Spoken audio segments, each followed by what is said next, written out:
Have you ever come across this kind of error while surfing on the internet? It may be that the web page you're trying to access has been censored.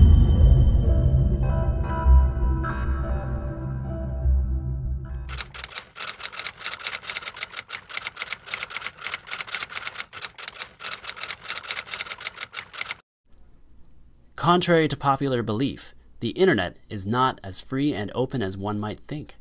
All of our activity on the internet passes through the hands of private corporations, and they decide what you can say or see on the internet. In China, for example, the government actively instructs internet service providers and their content hosts to police their services. They even go as far as handing out internet self-discipline awards to companies that contribute the most to a harmonious and healthy internet development. And this is a ceremony I attended in 2009 where the top 20 websites in China received what's called the Self-Discipline Award. And Robin Li, the CEO of Baidu, was one of those recipients. And so this is one of the features of Chinese internet censorship and surveillance, that it's actually carried out primarily by private sector companies, and that the companies that run China's internet services and platforms are acting as an extension of state power. It may not surprise you that this kind of censorship takes place in authoritarian regimes, but similar kinds of censorship can also occur in Western democracies. For many, it began with China. That was the most public example. That was the place where the companies had been named and shamed and otherwise publicly taken to task. But very quickly, folks realized that it wasn't just China, that it was countries around the world. And in fact, as we've seen in the Open Net Initiative research, it's dozens of countries where state-sponsored internet censorship is happening. And it's not just authoritarian regimes, but it's in fact democratic Western regimes. Internet service providers around the world receive many requests from Western governments to block or remove content. In 2010, Google started releasing data about the requests they receive and how often they comply.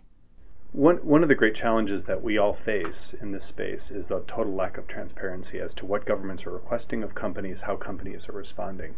And much to its credit, Google has released information about the government requests it receives for takedowns and made that public on a country-by-country basis, not quite in real time, but in fairly real time. And that's a really remarkable step in giving us all a window into the challenges that particular companies are faced to address with the requests they get from governments.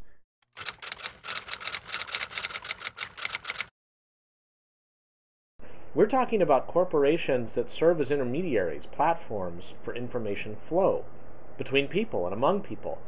And they may find themselves in a position where they are pressured or asked or demanded that they not permit certain information flows to take place. The idea would be, look, we're just a company. If a government asks us to do something and we're on their turf, we usually have no choice but to go ahead and censor.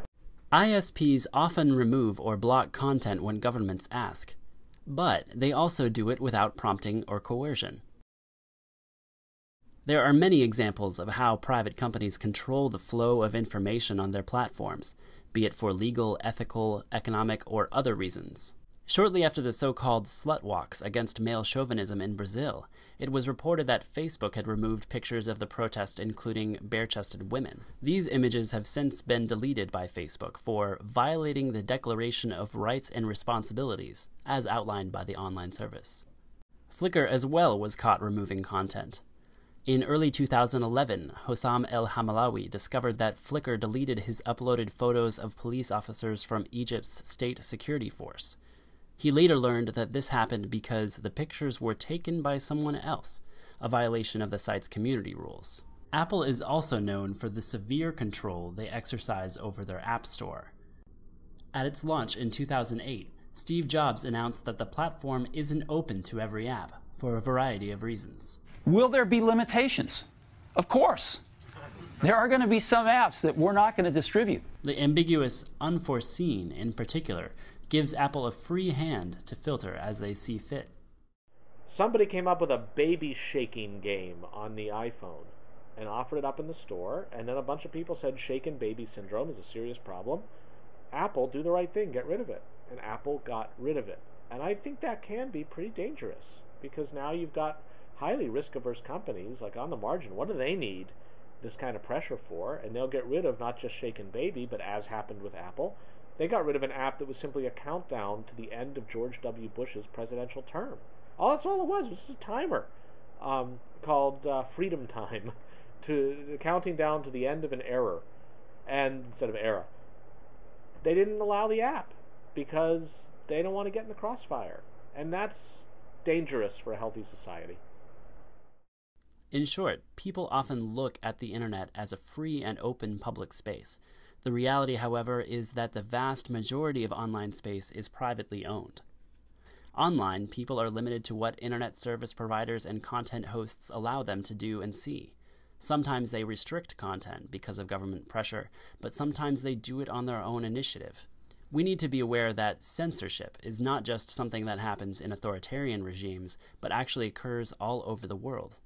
So be aware, you can't always stop these practices, but if you can't reach the content you're looking for, you can report it to herdict.org to help make censorship more transparent. For more information about these kinds of censorship, visit the Berkman website.